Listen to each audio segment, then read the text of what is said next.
नमस्कार बच्चों, एडुबिला point channel में आपका स्वागत है। आपका स्वास्थ्य कैसा है और छुट्टियों के बाद आपकी पढ़ाई कैसी चल रही है, कमेंट बॉक्स में ज़रूर लिखिएगा। और हाँ, अगर वीडियो अच्छी लगे तो अपने दोस्तों को शेयर भी कीजिएगा और चैनल को सब्सक्राइब भी कीजिएगा। तो चलिए आज शुरू करते हैं आज की वीडियो। और ये क्लास है 9, सब्जेक्ट है हिंदी और कार्यपत्रक है दूसरा। तो आज हम लोग हिंदी में दूसरा कार्यपत्रक करने जा रहे हैं। और इस कार्यपत्रक में हमें बहुत ही रोचक काम करना है और प्रेरणाप्रद काम भी करना है, क्योंकि यह कुछ हट के दिया हुआ है। प्यारे बच्चों, कोरोना महामारी के कारण कई परिवार परेशान हुए। बहुत से ऐसे परिवार थे जो एक जगह से दूसरे जगह गए, और बहुत से ऐसे भी परिवार थे जिन्होंने अपने परिवार के सदस्यों को खो दिया। तो ये परेशानी है और बहुत बड़ी दुख की घड़ी उन लोगों के सामने आ पड़ी थी, लेकिन उन्होंने साहस और धर्म के साथ संकट का सामना किया। ये जो वैश्विक संकट आया था, इससे जो प्रभावित हुए उनमें से बहुतों ने साहस और धैर्य के साथ इसका सामना किया। जब हम कभी कष्ट में होते हैं तो लोगों की बातें, महापुरुषों का जीवन संघर्ष, अच्छे विचार और हौसला देने वाली कविताएं याद आती हैं। मतलब कि ये हमें प्रेरित करते हैं कि डिगे रहो, अड़े रहो, खड़े रहो। वह हमें दुखों से लड़ने की ताकत देती है, और उन्हीं विचारों, महापुरुषों की बातों को याद करके हम अपने दुखों से लड़ते हैं और सोचते हैं कि ऐसी परिस्थिति में हमें अडिग रहना है। आइए आज हम ऐसी ही एक कविता को पढ़ते हैं, समझते हैं और उससे संबंधित उत्तर देकर दिमाग और मन को मजबूत करते हैं। यहाँ एक कविता दिया गया है कि इसी तरह की हमारे अंदर साहस भरने वाली कविता है। आज हम इस कविता को पढ़कर, समझकर और उससे संबंधित उत्तर देकर अपने दिमाग और मन को भी मजबूत करेंगे, क्योंकि जिनका मन कमज़ोर होता है वही गलत काम करते हैं। जिनका मन मजबूत होता है, दिमाग स्वस्थ होता है, वो कभी भी गलत कार्य नहीं करते। और मन मजबूत कब होगा? जब आप महापुरुषों की वाणी पढ़ेंगे, उनके प्रेरणात्मक कहानी को पढ़ेंगे और उनके कष्टप्रद जीवन से उठते हुए जब वो कैसे महापुरुष बने, इस चीज़ को जानेंगे, तभी आपका मन मजबूत होगा और दिमाग स्वस्थ होगा, सही ढंग से कार्य करेगा। तो चलिए इस कविता को हम लोग पढ़ते हैं। जब भी जीवन में हार जाना तुम, सार पुस्तकों का गुनगुनाना तुम। कह रहा है कि अगर किसी बात को लेकर हार जाना, किसी का बात तुम्हें कष्ट पहुंचाए और ऐसा लगे कि अब हमारे सामने कुछ नहीं दिख रहा है, तब पुस्तकों में, किताबों में लिखी गई अच्छी अच्छी बातों को तुम गुनगुनाना, मतलब उन बातों को याद करना और ये सोचना कि इस परिस्थिति में हमें किस तरह का व्यवहार करना चाहिए। हार का गम लगे सताने जब, अपनी भूलों पे खिलखिलाना तुम। और जब कभी आप कोई कार्य करने जा रहे हो लेकिन उस कार्य में आपको सफलता हाथ न लगी, दुर्भाग्यवश आप असफल हो गए, तो उस समय उदास होने की आवश्यकता नहीं है। आपने कहाँ भूल किया, इस चीज़ को खोजिए और उस भूल पर हंसिए कि हमसे ये भूल हुई कैसे। दोबारा जब आप उस काम को करने चलेंगे तो वो भूल नहीं करेंगे। नेक्स्ट है, दूर दुनिया से जो तुम्हें कर दे, ऐसी बातें नहीं बढ़ाना तुम। कह रहा है कि दूर दुनिया से जो तुम्हें कर दे, ऐसी बातें नहीं बढ़ाना तुम। बहुत सारे लोग जब मन खिन्न हो जाता है तो गलत कदम उठा लेते हैं और दुनिया से दूर चले जाते हैं। तो वो कौन जाते हैं? जिनका मन कमज़ोर होता है, जिनकी आत्मिक शक्ति कमज़ोर होती है, जिनके अंदर आत्मबल नहीं होता है, वे लोग ऐसा काम करते हैं और वे लोग इस तरह की बात को सोचते हैं और उस तरह की बात को बढ़ावा देते हैं, जिससे कि वे अपने शरीर को हानि पहुंचाते हैं और दुनिया से दूर चले जाते हैं।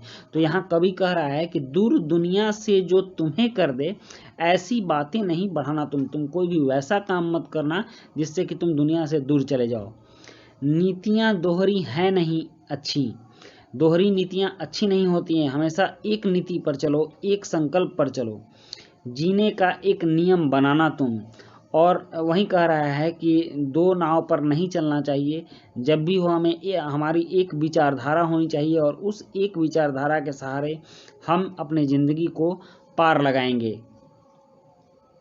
बोझ जीवन पे चाहे जितना हो, जिंदगी में चाहे कितना भी बोझ क्यों ना आ जाए, हौसला अपना मत घटाना तुम, लेकिन फिर भी अड़े रहना, खड़े रहना, क्योंकि हम जानते हैं कि किसी भी चीज़ को अगर ढंग से किया जाए तो उस पर सफलता पाया जा सकता है।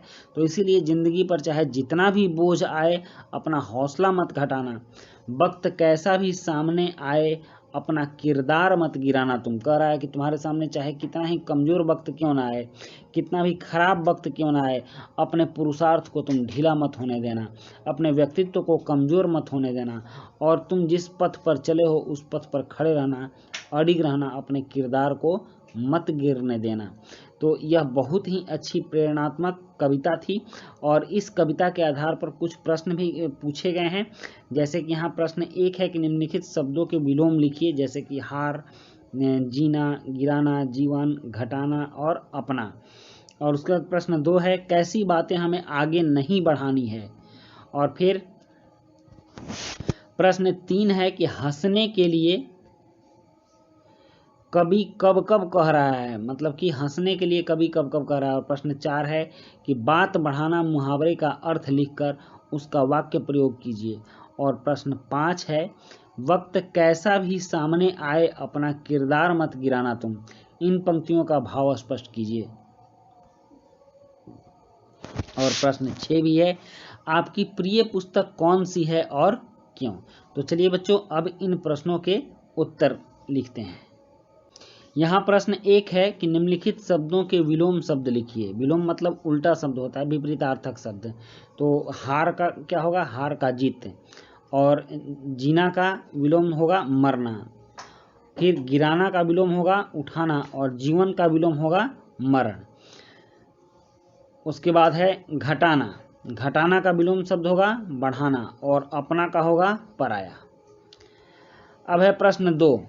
प्रश्न 2 है कि कैसी बातें हमें आगे नहीं बढ़ानी है। तो इसका उत्तर है वह बातें जो हमें दुनिया से दूर कर दें, आगे नहीं बढ़ानी है। नेक्स्ट है प्रश्न 3 कि हंसने के लिए कवि, यहाँ कवि होगा, हंसने के लिए कवि कब कब कह रहा है। तो इसका उत्तर है जब हार का गम सताने लगे, या फिर जब अपनी भूल दिखने लगे तो हंसना चाहिए, अपनी भूल पर हंसना चाहिए। प्रश्न 4 है बात बढ़ाना मुहावरे का अर्थ लिखकर उसका वाक्य प्रयोग कीजिए। तो इसका उत्तर है बात बढ़ाना मतलब छोटी घटना को बड़ी करना। बात बढ़ाने का मतलब होता है छोटी घटना को बड़ी करना। मैं कह रहा हूँ बात मत बढ़ाओ, वरना इसका अंजाम तुम्हें भुगतना पड़ेगा। उसके बाद है प्रश्न 5। प्रश्न 5 है कि वक्त कैसा भी सामने आए, अपना किरदार मत गिराना तुम। इन पंक्तियों का भाव स्पष्ट कीजिए। तो इसका उत्तर है प्रस्तुत पंक्तियों में कवि कहना चाहता है कि तुम्हारे सामने चाहे जैसा भी ऊंची नीची समय क्यों ना आए, तुम अपने व्यक्तित्व को ढीला मत करना, अपने हौसले को मत घटाना। जो कर्तव्य पथ पर है उस कर्तव्य पथ पर अडिग रहना। और प्रश्न 6 है आपकी प्रिय पुस्तक कौन सी है और क्यों। तो बच्चों, ये प्रिय पुस्तक आपकी अलग अलग हो सकती है। मेरी प्रिय पुस्तक गीता है, इसलिए मैंने लिखा है मेरी प्रिय पुस्तक गीता है, क्योंकि गीता हमेशा सही कर्म पथ पर चलते रहने की शिक्षा देती है। तो ये थी आपकी आज की हिंदी की वर्कशीट, और वीडियो कैसी लगी कमेंट बॉक्स में ज़रूर लिखिएगा। मिलते हैं नेक्स्ट वीडियो में। Thank you.